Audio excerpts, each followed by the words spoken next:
Canal Télé. Natala I Canal Télé. Nalingi I Canal Télé. Il y a une trentaine d'années, pour être sérieux, il ne fallait pas considérer que l'Afrique puisse être réellement le berceau de l'humanité. C'était une idée qui paraissait extrêmement saugrenue et il fallait même faire preuve d'un grand courage intellectuel pour avancer une telle pensée. Ce berceau, on l'a placé au début en Asie pour des raisons bien connues, relevant de la tradition biblique et aussi des apparences. C'est en Asie que se trouvent les trois races. On a en Asie des noirs, des blancs et des jaunes. Et la tradition biblique aussi plaçait le berceau de l'humanité sur ce continent. De la sorte, les premiers archéologues, tels Sir Bernard Boulay, ont essayé de vérifier la véracité biblique.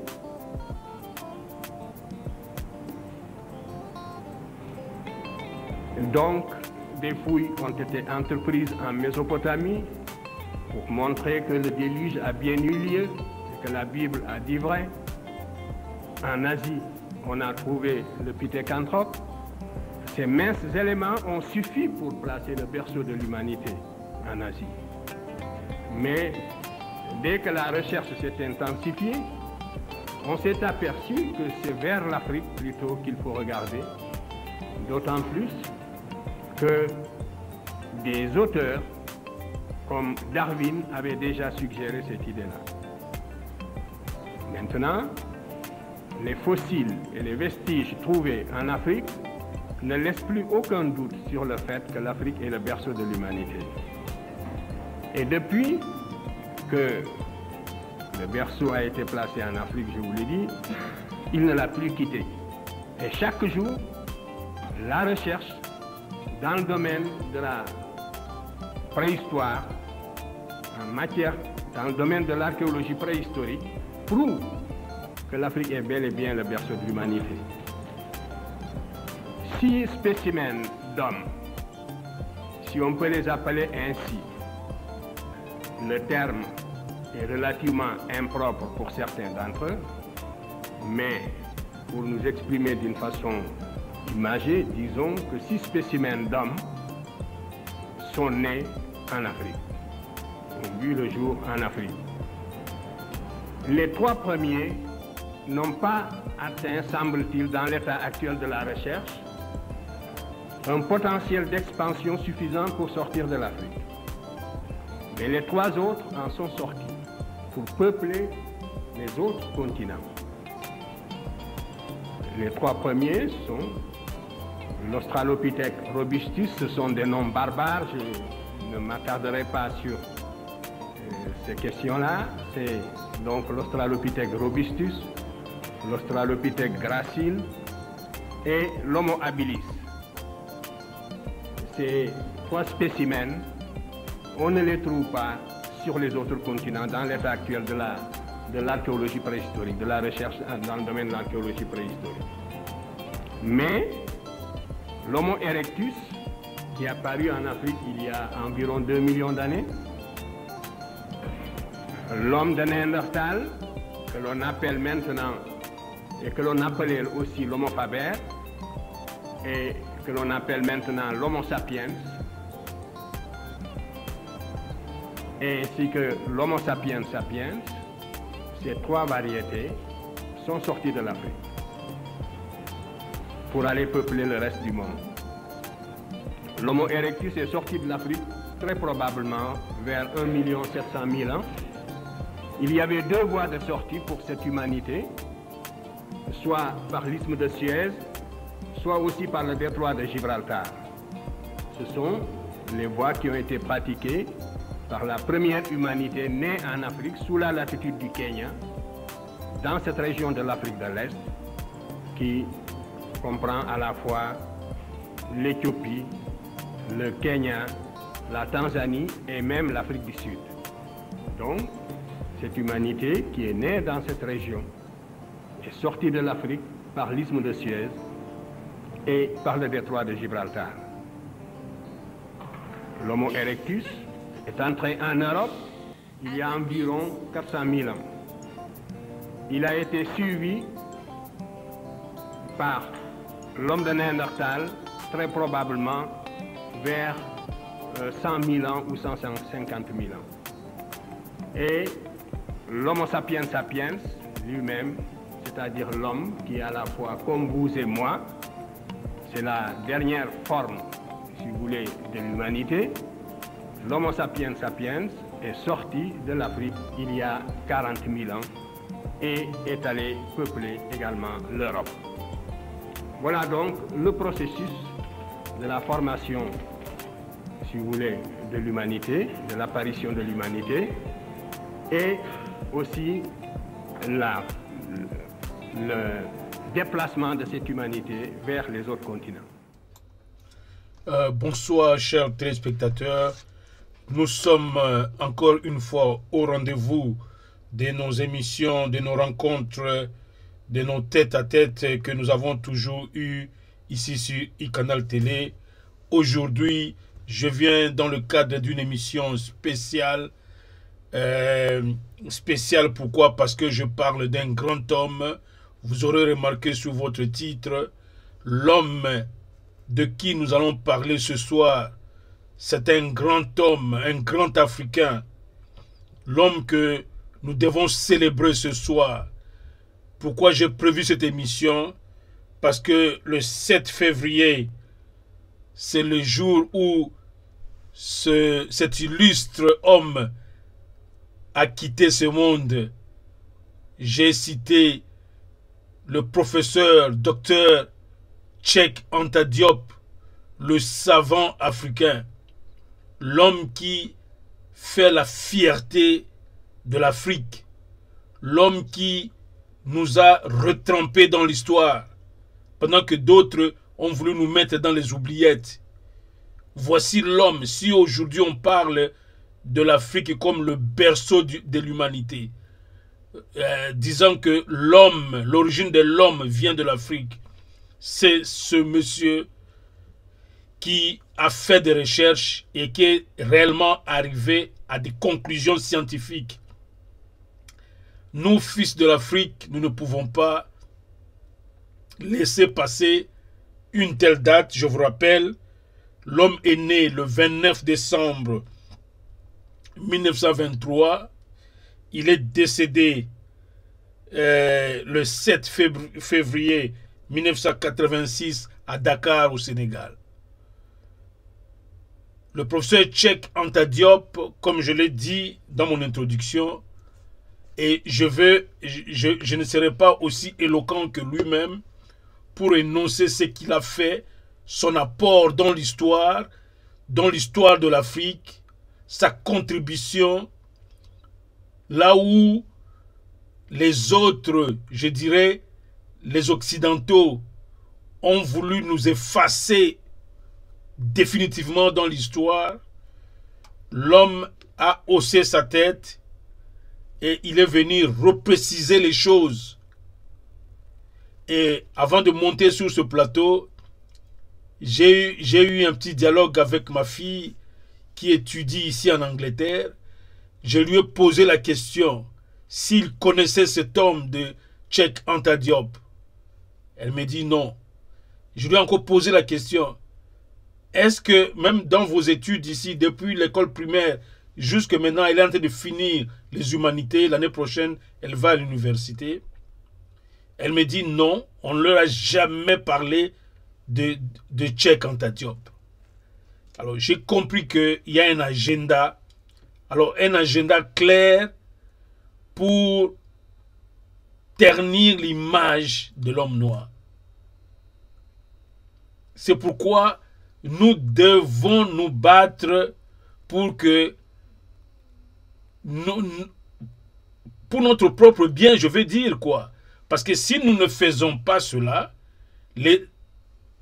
ce ne sont pas les Occidentaux qui le feront à notre place. C'est pourquoi je me suis décidé ce soir, et j'en ferai une série d'émissions, D'abord, aujourd'hui, je viens aux faits, tout simplement. Les faits par rapport à la thèse que nous a laissé le professeur Cheikh Anta Diop. C'est l'un des grands noms, si pas le meilleur de l'Afrique. Cheikh Anta Diop, vous de la génération montante qui n'avez pas connu cet homme, Cheikh Anta Diop, c'est un savant. Les découvertes qu'il a opérées, ce sont des découvertes purement scientifiques. Et aujourd'hui, nous devons en être fiers, nous, peuple africain. C'est cet homme qui a prouvé, d'abord dans ses recherches, où il dit lui-même, je vais vous mettre, moi je ne fais qu'introduire, mais il le dit lui-même. Et il le dit plus éloquemment que moi. Moi, je ne fais que répercuter d'abord le fait. C'est dans les dernières séries que je viendrai pour donner, en fait, l'apport de iCanal Télé dans ce que lui nous aura donné. D'abord, il a réellement raison que aujourd'hui, la thèse qui est présentée par l'Occident, en parlant du rendez-vous du donner et du recevoir, on présente l'Afrique comme un continent qui vient même bredouille à ce rendez-vous du donner et du recevoir. On dit que l'Afrique est juste là pour pleurnicher, l'Afrique n'apporte rien et que tout lui doit être donné de l'extérieur. Alors que justement, Cheikh Anta Diop dit non. Si l'humanité est ce qu'elle est aujourd'hui, c'est l'Afrique qui a tout donné à l'humanité. C'est notre Afrique qui a tout donné à l'humanité. Déjà, l'humanité elle-même, Cheikh Anta Diop dit, elle est née en Afrique, sur la latitude du Kenya, il précise. C'est sur la latitude du Kenya, il dit, du côté de l'Éthiopie, Kenya, un peu Tanzanie au sud et Afrique du Sud. Cette région-là de Grands Lacs, Congo-Kinshasa, Soudan, c'est sur cette latitude-là du Kenya que est née l'humanité. L'homme, le premier homme, vient de là. Donc, et cet homme-là, il n'a pas été de couleur claire ou quoi. Parce que s'il pouvait être de couleur claire, sans mélanine, qui est cet écran, c'est ce que lui il appelle cet écran-là de protection, il ne survivrait pas sous les tropiques. Le soleil des tropiques allait l'anéantir. Allait l'anéantir, effectivement. C'est pourquoi, dans sa thèse, l'homme commence par là. Parce qu'avant, non, il y avait des thèses qui venaient, non, écoutez, c'est une génération spontanée qui a fait que, bon, en Afrique, compte tenu du climat, les Noirs sont nés en Afrique et qu'en Occident, les Blancs aussi, ils ont surgi comme ça, et les jaunes et autres. C'est le seul Cheikh Anta Diop, celui que vous voyez là, qui est venu remettre la pendule à l'heure pour clarifier que l'humanité, c'est-à-dire l'homme, l'origine de l'homme, c'est l'Afrique. Et il a prouvé ça noir sur blanc, sur le plan scientifique. C'est un égyptologue, il a étudié cela, hein, et il est arrivé à des conclusions que je suis en train pratiquement de vous présenter, mais à un moment donné, je le laisserai seul. Mais avant d'entrer en profondeur sur sa thèse, je voudrais souligner un fait. Peuple d'Afrique, vous qui me suivez, c'est pourquoi je fais cette émission expressément en français, pour que l'audience soit la plus large possible, alors que je sais que les peuples congolais voudraient bien que j'aille en Lingala, mais je préfère faire cette émission parce que le professeur Cheikh Anta Diop,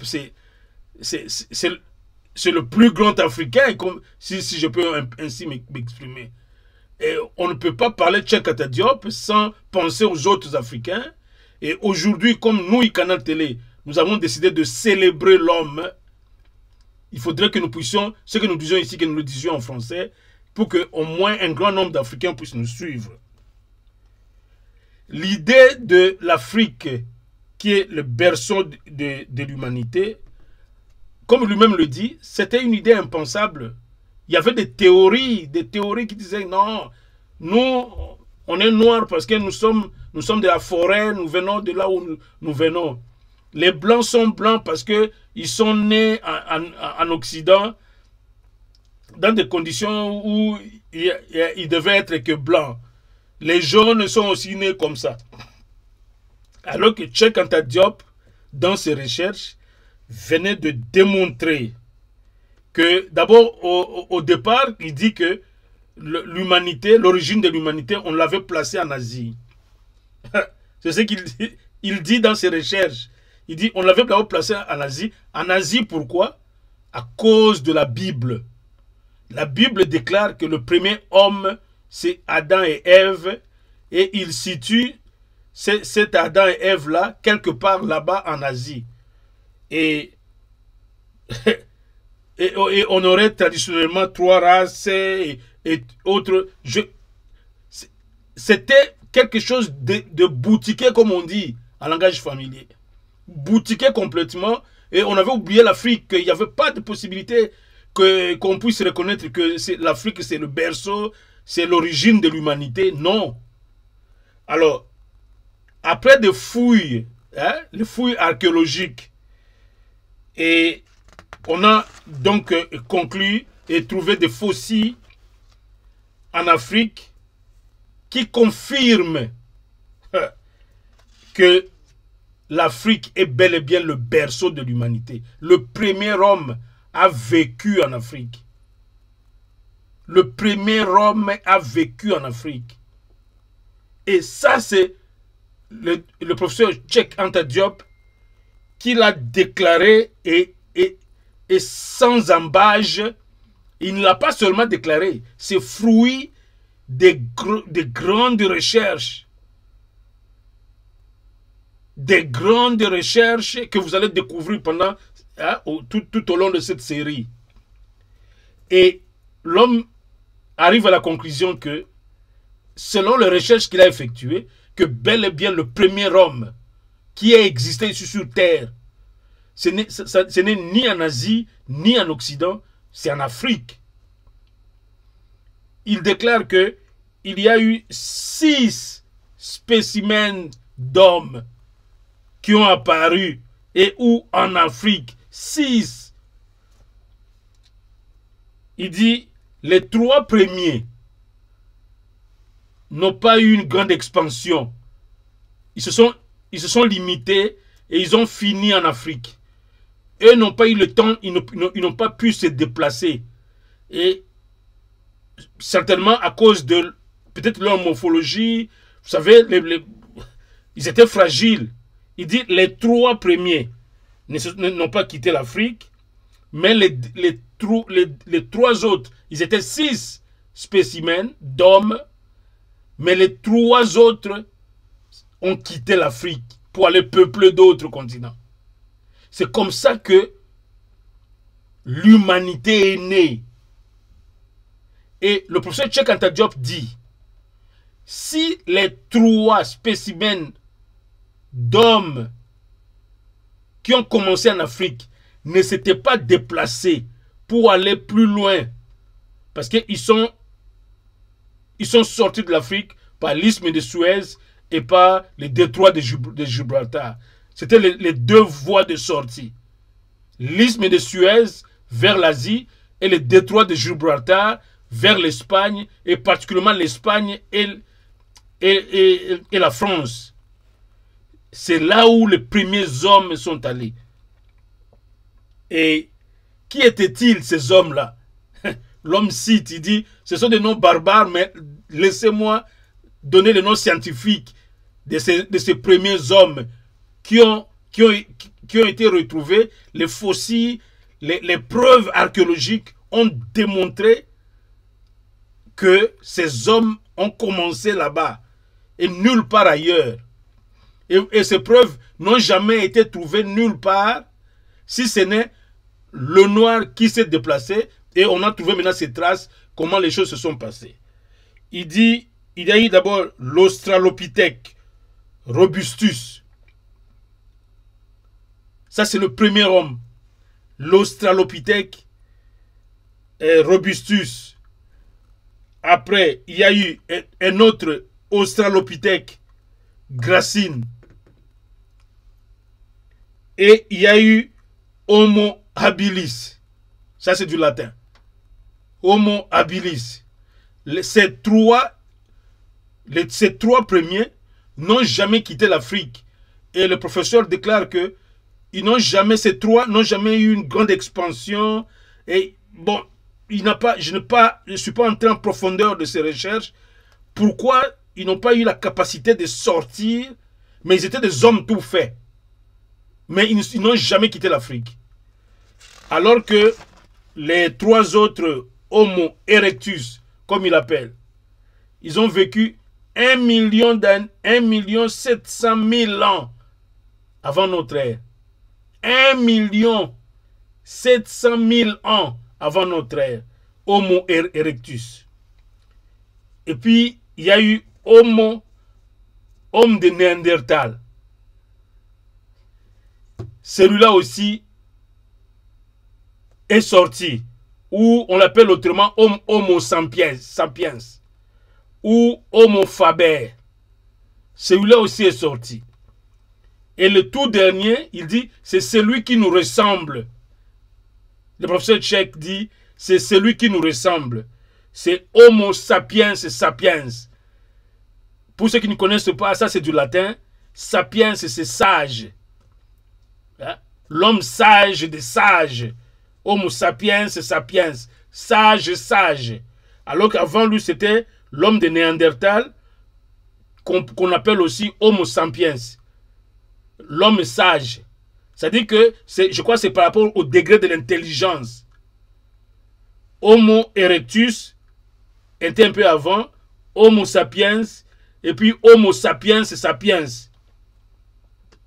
Ce sont les trois qui ont eu une grande expansion, et ce sont les trois qui ont quitté, en fait, qui se sont déplacés dans l'idée de chercher à découvrir d'autres milieux, et ils ont voyagé par l'isthme de Suez, leur voie de sortie, par l'isthme de Suez et par le canal de Gibraltar. Le détroit de Gibraltar, si je ne m'abuse. Bon, c'était les deux voies de sortie. Mais où est-ce qu'ils étaient? Ils étaient sur la latitude du Kenya. De Kenya, vous descendez, Éthiopie, vous prenez jusqu'en Tanzanie, même Afrique du Sud, dont le Grand Lac, tout le Grand Lac, la RDC. C'est là où le premier homme a commencé. Le premier homme. Si le récit de la Bible est vrai, ça signifie Adam et Ève. Le jardin d'Éden, c'est quelque part là, en Afrique centrale. Afrique centrale. Donc, c'est ça l'origine de l'humanité. Nous devons en être fiers. Parce que là, ce n'est pas des slogans, ce n'est pas de l'idéologie. Ça, c'est de la science. C'est de la science qui a prouvé cela. Il dit, Homo erectus, c'est lui qui est entré, le quatrième homme, erectus, est entré en Europe il y a près de 4000 ans. 4000 ans avant notre ère. C'est pour vous dire que nous, on a existé depuis le noir. Nous, on a été et on sera. C'est le noir qui a peuplé l'humanité. Donc le erectus, là, le Homo erectus, il est entré en Europe à près de 4000 ans. Homo néandertal, donc le cinquième, Le Néandertal est sorti il y a très probablement 100 000 ou 150 000 ans. C'est ce qu'il dit. Et puis Homo sapiens sapiens, il est sorti il y a plus de 40 000 ans. 40 000 ans. C'est pas 40 ans, s'il vous plaît.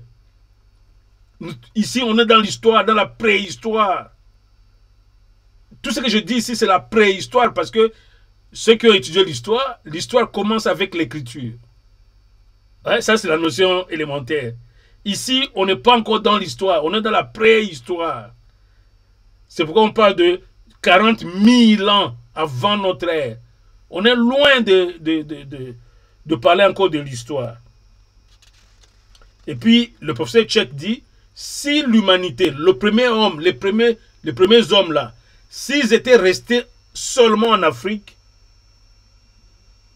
il n'y aurait pas de notion de race. Le monde entier serait noir. Tout le monde serait noir. Bon, peut-être que lui-même précise que l'homme blanc est venu, a vu le jour suite à cette longue glaciation qui aurait pris plus de 100 000 ans. Il précise ça. Et puis d'abord il dit l'homme sapiens sapiens, c'est lui qui est entré par l'Espagne et par la France. Il a séjourné en Europe lors de cette glaciation dont je parle, la glaciation vulnienne. C'était une longue période de 100 000 ans qui a duré, cette glaciation qui a duré ici en Occident, notamment en Espagne et en France, c'est-à-dire dans tout Occident. C'était pas peuplé. Les premiers hommes, quand ils sont arrivés, ils ont trouvé un froid, alors un froid de chien, comme on dit. Un froid impossible, personne ne pouvait vivre là-dedans. Mais comme l'homme noir a été doté de capacités de résistance, d'abord, il était capable de résister sous le tropique, hein, avec le soleil, avec son écran de mélanine, qui continue à le protéger. Et même quand il est sorti, il a été encore protégé dans cette glaciation, un froid d'enfer. Et il a vécu dans des conditions impossibles. Et ce sont ces conditions-là de froid qui l'ont transformé maintenant. C'est cette condition de froid extrême et pendant une durée quelque peu longue. Et l'homme, comme il continue à résister, sa peau a changé. Et même sa morphologie. C'est ça l'origine de l'écoderme, comme on l'appelle. Le blanc.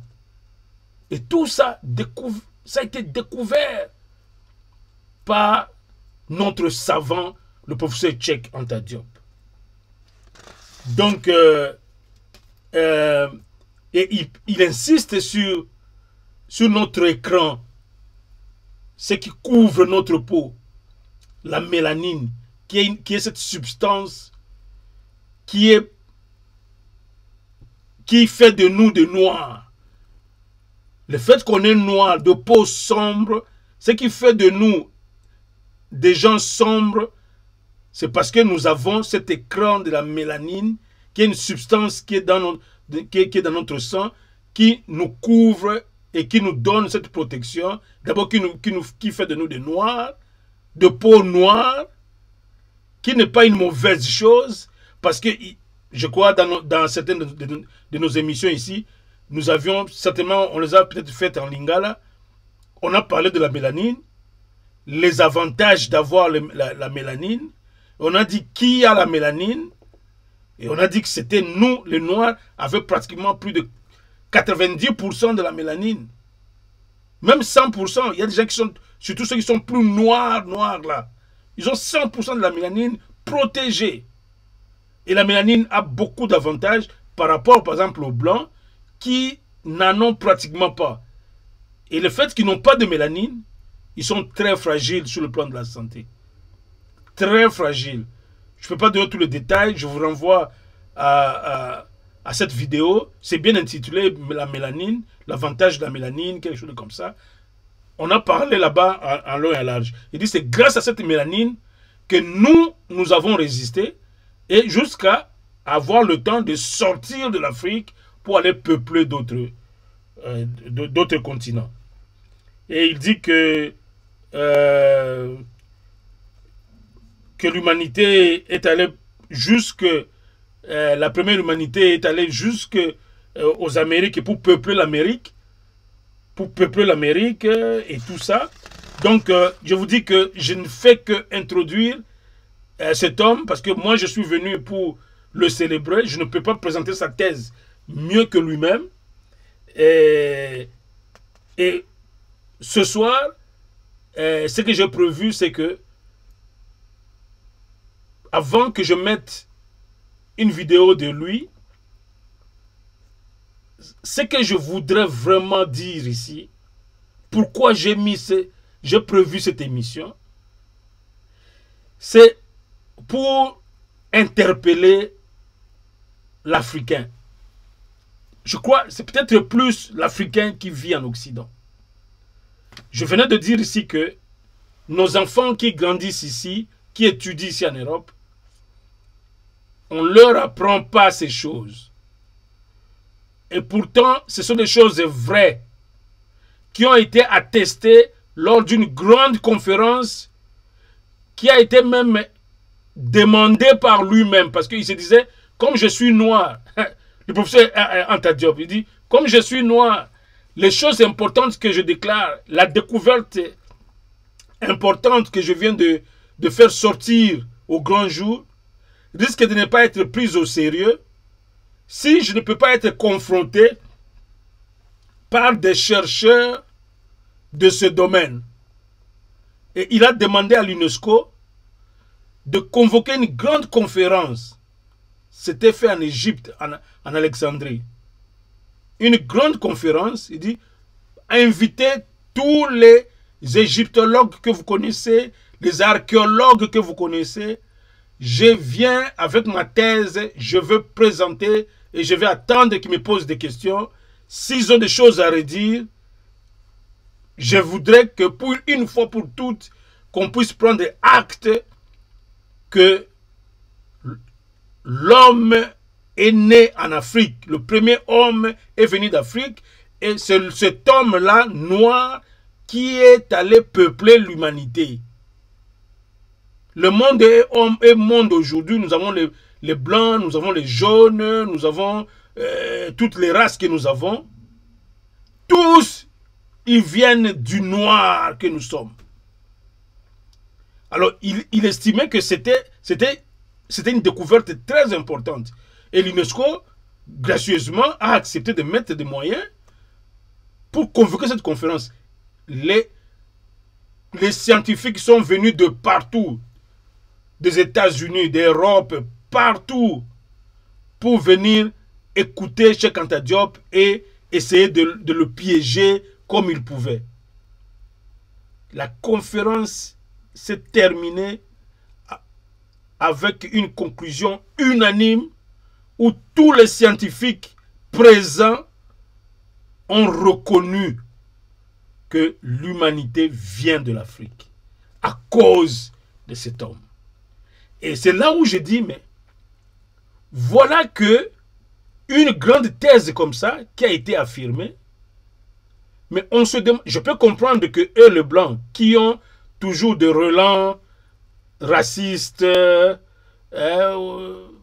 qui préfèrent toujours mettre l'homme noir comme étant le dernier de tous, je peux comprendre qu'ils refusent même d'enseigner à leurs enfants.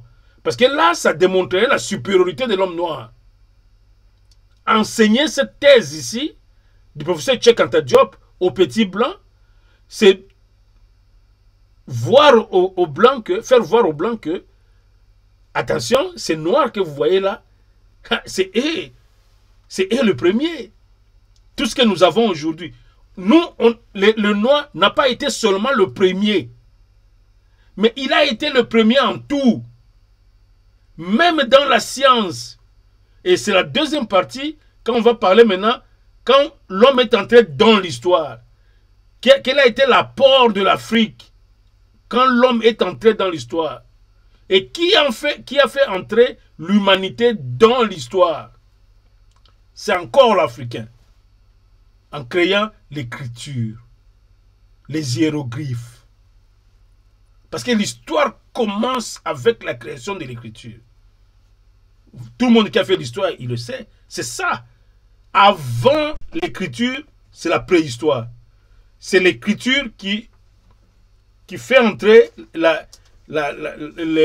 l'humanité dans l'histoire. Et c'est encore l'Africain qui a été le premier à créer l'écriture. Donc, vous voyez notre apport à la civilisation universelle.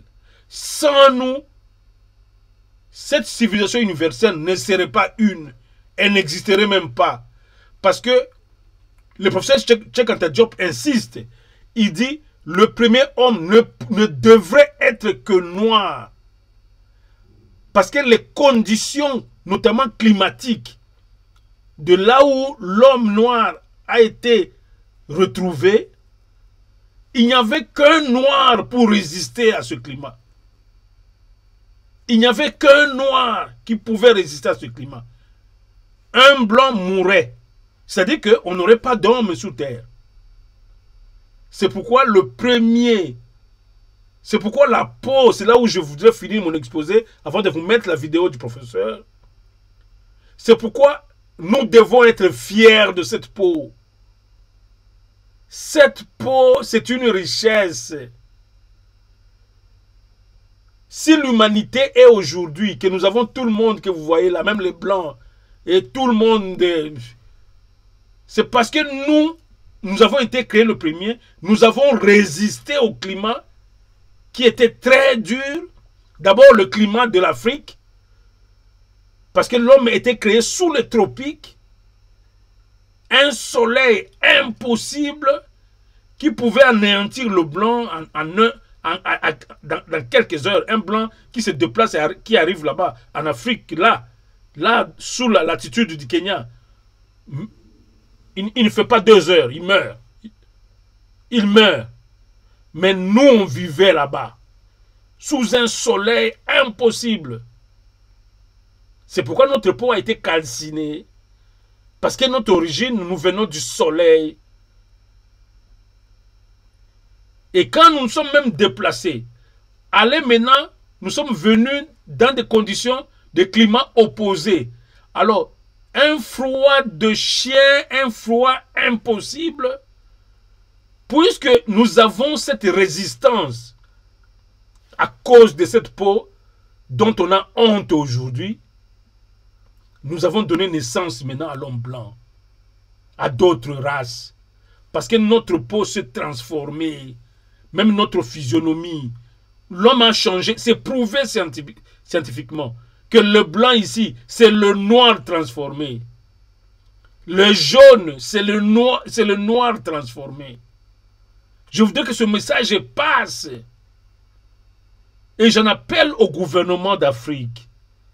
Imposer cette théorie dans les universités, déjà dans les écoles primaires, secondaires, que nos enfants apprennent ces choses, que nos enfants maîtrisent ces choses.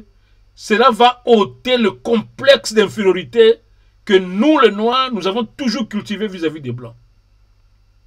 Nous ne devrions pas cultiver le moindre complexe d'infériorité auprès des Blancs. Parce que c'est nous les premiers et c'est nous qui sommes à l'origine de tout. Même de l'histoire. Nous sommes les premiers même à être entrés dans l'histoire. Les premières écritures qui ont été faites, c'est nous. La première civilisation où il y a eu naissance des sciences comme la médecine, la chimie, les mathématiques, on le verra à la prochaine émission. C'est encore l'Afrique. Comment un continent comme ça peut être considéré comme un continent de vauriens, de Batuya, Pambala, comme on dirait en Lingala et autres? Non, chers frères africains. Reprenons notre confiance. Soyons nous-mêmes. Aimons qui nous sommes. Et continuons à célébrer cet homme. C'est notre savant. Sans lui, mais les Blancs connaissaient ces choses parce que ce sont des spécialistes, ce sont des scientifiques. Mais ils ont voulu taire ça. Et lui, il a été très intelligent. Il a dit non, moi je suis qu'un homme, je peux mourir aujourd'hui. Mais je veux que ceci soit attesté dans une grande conférence. Il était tellement sûr de lui-même qu'il a dit non, non, non. Il a demandé à l'UNESCO. Cette thèse, je vais la défendre devant tout le monde. Et je veux que les autres viennent, d'autres qui ont d'autres théories là, qu'ils viennent. Et ils sont venus et Cheikh Anta Diop a démontré A plus B et ça a été égal à C et c'était fini. Et ça a été acté. Mais malgré que c'était acté, vous verrez toujours les Blancs dans leur racisme traditionnel. Vous verrez toujours le Blanc continuer à considérer le Noir comme du n'importe quoi. Alors qu'ils savent que c'est les meilleurs, que notre peau, c'est la meilleure. La peau que nous avons ici, c'est la meilleure peau. Soyez fiers, peuple africain. Soyez fiers de ça. Le docteur Cheikh, il n'a pas eu beaucoup de temps de vulgariser cette recherche. Mais il n'y a que nous, les générations qui sont venues après lui, qui devons perpétrer ce message. Hein? Je ne crois pas qu'il pensait que un canal télé un jour parlerait de moi, là où il est. Qu'il soit calme. Ces gens de théorie ne meurent pas. Nous, on va continuer à en parler. On va en parler, j'en ferai à peu près 2 ou 3 émissions de sensibilisation pour que les Africains retournent. Je vais essayer de trouver même ces livres, les titres des livres, proposer à vos enfants, que les enfants lisent les livres de Cheikh Anta Diop, que nous-mêmes, nous continuons à lire ces livres. C'est en lisant ces choses, c'est en comprenant ce que cet homme a découvert pour nous, que nous serons fiers, que nous allons commencer à bomber les torses devant ceux qui veulent nous chosifier. Alors, je ne voudrais pas être très long. Suivez plutôt lui-même, l'excellent, le professeur Cheikh Anta Diop, hein, dans une conférence, je crois que c'était à Niamey. Vous savez, ce sont les quelques... les petits riens qui nous sont restés sur l'homme. Nous ne pouvons que vulgariser cela. Hein. J'ai fouillé. Il y a peu de documents comme ça sur lui. Mais le peu qu'il y a, nous devons continuer à les multiplier pour que quelqu'un qui tombe sur le canal télé, qui se rende compte de ce que le professeur Cheikh a fait et que d'autres générations viennent et trouvent ces documents et qu'eux aussi perpétuent, qu'ils donnent à leurs enfants. Donc voilà, je vous laisse avec le professeur Anta Diop, s'il vous plaît. Suivez-les attentivement, vous allez comprendre l'origine de l'humanité. Nous sommes les premiers. Nous avons été le premier et nous continuons à l'être. Il dit, depuis que l'humanité a été acceptée comme provenant de l'Afrique, elle n'a jamais quitté l'Afrique. Donc ça signifie que personne n'a jamais contredit cette thèse scientifiquement. C'est que Cheikh Anta Diop avait raison et nous, c'est à nous d'être fiers que nous avons été le premier, nous restons le premier et c'est nous qui avons donné la civilisation au monde et nous avons tout donné au monde, quoi. C'est-à-dire dans ce fameux rendez-vous du donner et du recevoir, entre les Blancs et nous, c'est nous qui avons beaucoup donné à l'humanité. Il n'y a pas un peuple qui aura donné plus à l'humanité que le peuple noir. Donc, fini les complexes, chers frères et sœurs. Ayons notre tête haute à cause de ce grand homme qui, à partir de ses recherches, nous a aidés à comprendre et à nous situer très bien dans l'histoire. Je vous propose donc le professeur Tchèque, lui-même en personne, qui vous explique pendant une dizaine de minutes, et puis on pourra clôturer. Mesdames, Mesdemoiselles, Messieurs, il se fait tard, et pourtant, j'aurais voulu vous parler, vous entretenir ce soir assez longtemps pour pouvoir vous communiquer un certain nombre d'informations qui me paraissent essentielles. Hélas, je serais bien obligé de me résumer. Mais j'essaierai, autant que faire se peut, de vous communiquer quand même l'essentiel du thème de ma conférence. Aujourd'hui, en effet, nous devons parler de l'apport de l'Afrique à la civilisation universelle. De quoi s'agit-il? L'Afrique passe pour être un continent fruste qui n'a presque rien apporté à la civilisation. On parle souvent du rendez-vous du donner et du recevoir, en supposant que d'ici là, l'Afrique aura fait ses preuves et que, peut-être, dans la phase ultime du développement de la civilisation universelle, l'Afrique apportera quelque chose à l'humanité.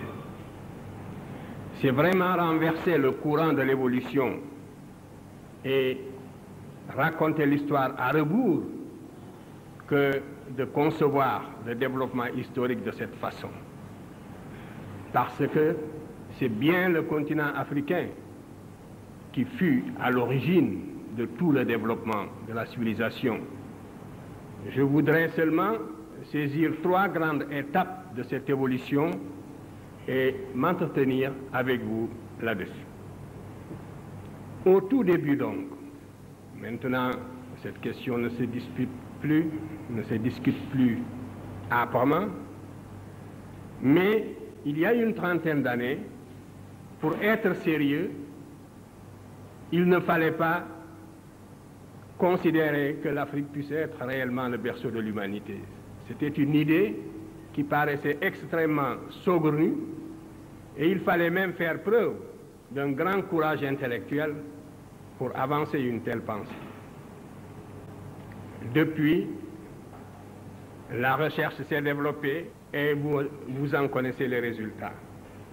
Nous savons aujourd'hui que l'Afrique est bien le berceau de l'humanité. Mais vous me direz tout de suite que le berceau de l'humanité, on a dit que c'est un berceau à roulettes et qu'il passe d'un continent à l'autre. En fait, ceci est inexact. Ce berceau, on l'a placé au début en Asie, pour des raisons bien connues, relevant de la tradition biblique et aussi des apparences. C'est en Asie que se trouvent les 3 races. On a en Asie des noirs, des blancs et des jaunes, et la tradition biblique aussi plaçait le berceau de l'humanité sur ce continent. De la sorte, les premiers archéologues,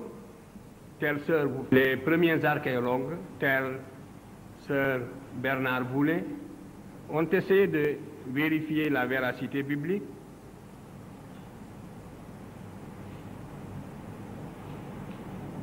Donc, des fouilles ont été entreprises en Mésopotamie pour montrer que le déluge a bien eu lieu et que la Bible a dit vrai. En Asie, on a trouvé le pithécanthrope. Ces minces éléments ont suffi pour placer le berceau de l'humanité en Asie. Mais dès que la recherche s'est intensifiée, on s'est aperçu que c'est vers l'Afrique plutôt qu'il faut regarder, d'autant plus que des auteurs comme Darwin avaient déjà suggéré cette idée-là. Maintenant, les fossiles et les vestiges trouvés en Afrique ne laissent plus aucun doute sur le fait que l'Afrique est le berceau de l'humanité. Et depuis que Le berceau a été placé en Afrique, je vous l'ai dit, il ne l'a plus quitté. Et chaque jour, la recherche dans le domaine de la préhistoire, dans le domaine de l'archéologie préhistorique, prouve que l'Afrique est bel et bien le berceau de l'humanité.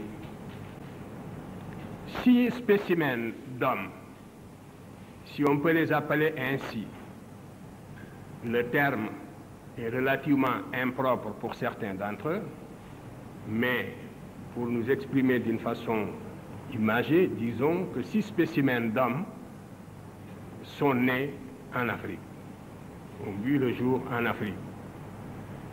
Les 3 premiers n'ont pas atteint, semble-t-il, dans l'état actuel de la recherche, un potentiel d'expansion suffisant pour sortir de l'Afrique. Mais les 3 autres en sont sortis pour peupler les autres continents. Les 3 premiers sont l'Australopithèque robustus, ce sont des noms barbares, je ne m'attarderai pas sur ces questions-là. C'est donc l'Australopithèque robustus, l'Australopithèque gracile et l'Homo habilis.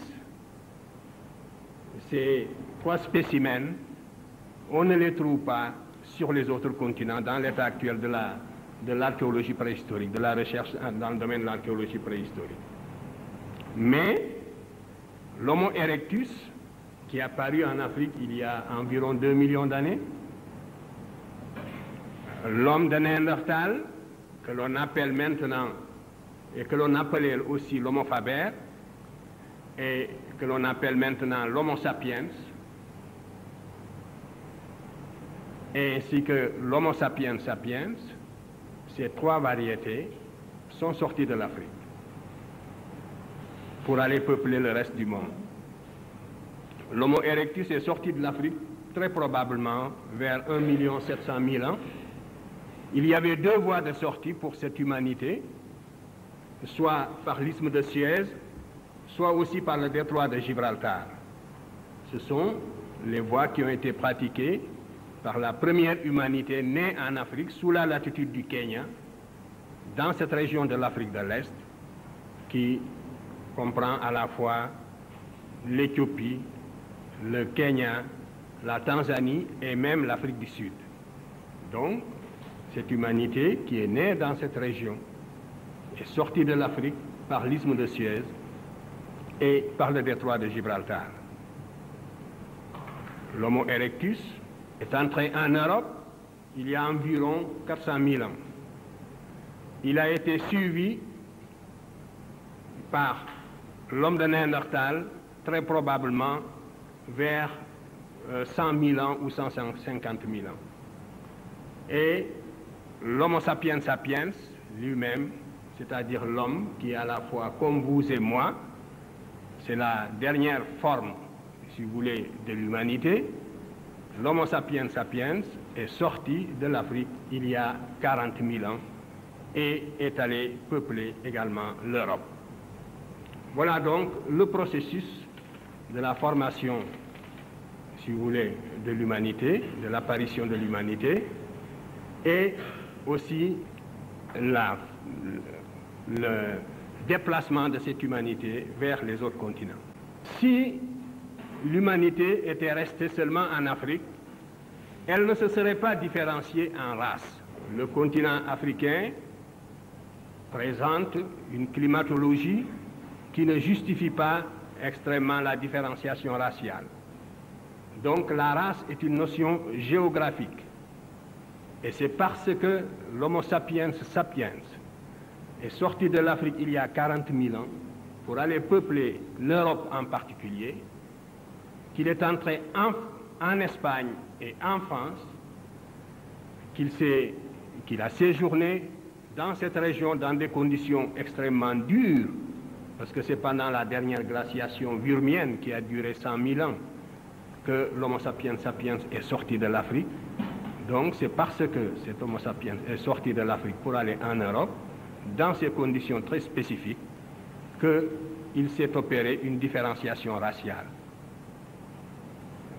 L'humanité qui est née en Afrique il y a 120 000 ans, en l'espèce de l'Homo sapiens sapiens, cette humanité était nécessairement négroïde, comme vous le savez. Vous savez bien que les organismes supérieurs nés sous la latitude du Kenya, pour survivre dans les conditions de la préhistoire, devaient être nécessairement pigmentés. L'organisme devait être nécessairement protégé du flux des rayons ultraviolets sous la latitude du Kenya pour pouvoir survivre. Donc, l'écran de mélanine est fonctionnel. C'est un bouclier qui protège l'organisme des rayons ultraviolets pour lui permettre de survivre. Et c'est la raison pour laquelle cette humanité qui est née par hasard en Afrique était nécessairement négroïde. En émigrant dans les conditions de la préhistoire pour aller en Europe, elle s'est adaptée à d'autres conditions diamétralement opposées aux conditions de vie de l'Afrique. Et c'est pour ça que progressivement, elle a blanchi pour devenir leucoderme. Ce laps de temps est évalué à peu près à 20 000 ans si nous considérons la date, l'époque de l'entrée de l'homme de Grimaldi, c'est-à-dire du premier Africain en Europe. L'homme de Grimaldi, ainsi qu'on l'appelle, est entré en Europe il y a 40 000 ans. Il est resté sur place, il a évolué sur place jusqu'à moins 20 000 ans, pour qu'apparaisse pour la première fois sur la planète la morphologie du leucoderme et par conséquent le type humain qu'on appelle la race de Cro-Magnon. Il faudra encore attendre 15 000 ans pour qu'apparaisse le type que l'on appelle communément l'homme de la chancelade et qui serait le prototype du jaune. Pendant le Paléolithique supérieur, donc, voilà les trois races qui vont exister dans les conditions de la glaciation burmienne. Et la toute première, qui est la race noire, s'est étendue de l'Europe de l'Ouest jusqu'au lac Baïkal, à travers la Crimée, le bassin du Don, toute la région de l'Europe actuelle. Partout, on trouvait, il y a 32 000 ans, on ne trouvait qu'une seule humanité homogène, qui était cette humanité négroïde, qui, en s'expatriant, se différenciait aussi. C'est la même humanité aussi qui a fini, vers moins 15 000 ans, qui a traversé le détroit de Bering pour aller peupler également les trois Amériques. Justement, le peuplement de l'Amérique est une confirmation de l'origine monogénétique de l'humanité, parce qu'en Amérique, vous avez toutes les transitions climatiques depuis la Terre de Feu jusqu'en Alaska. Vous avez donc toutes les zones climatiques possibles qui existent. Mais l'Amérique n'a pas connu d'homme fossile. Il n'y a pas, par exemple, en Amérique, ni d'Homo erectus, ni d'Australopithèque robustus, ni d'Australopithèque gracile, ni d'Homo habilis, ni d'Homo erectus.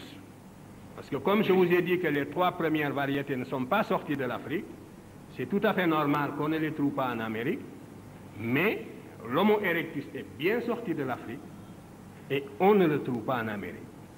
De même, l'homme de Néandertal est sorti de l'Afrique et on ne le trouve pas non plus en Amérique. Donc, nous voyons bien que l'origine monogénétique de l'humanité, qui au premier abord paraissait relativement invraisemblable, est confirmée par l'archéologie préhistorique.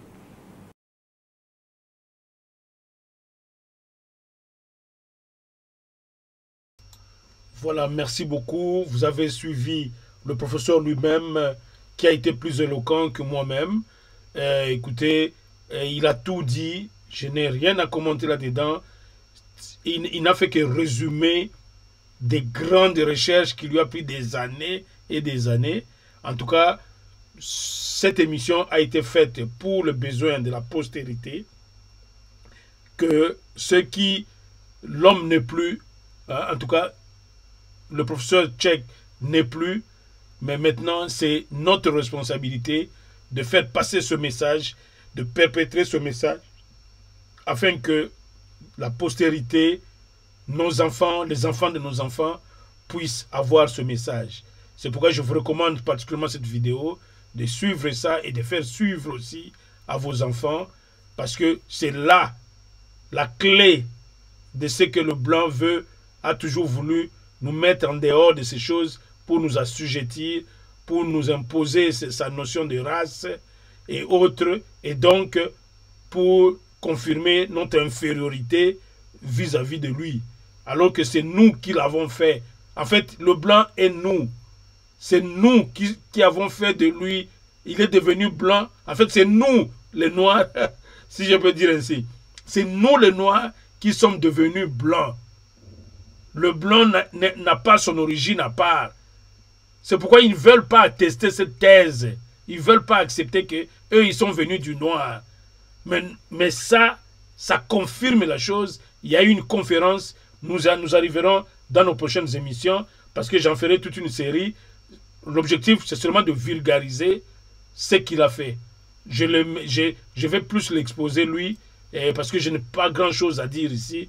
Moi, je ne fais qu'un travail de l'exposer pour que ceux qui vont le suivre puissent se rafraîchir la mémoire, puissent savoir, puissent connaître notre histoire. Et c'est tout. C'est tout ce que je voulais vous donner ce soir. Merci de m'avoir suivi et on se retrouve à un autre épisode. Merci et à la prochaine.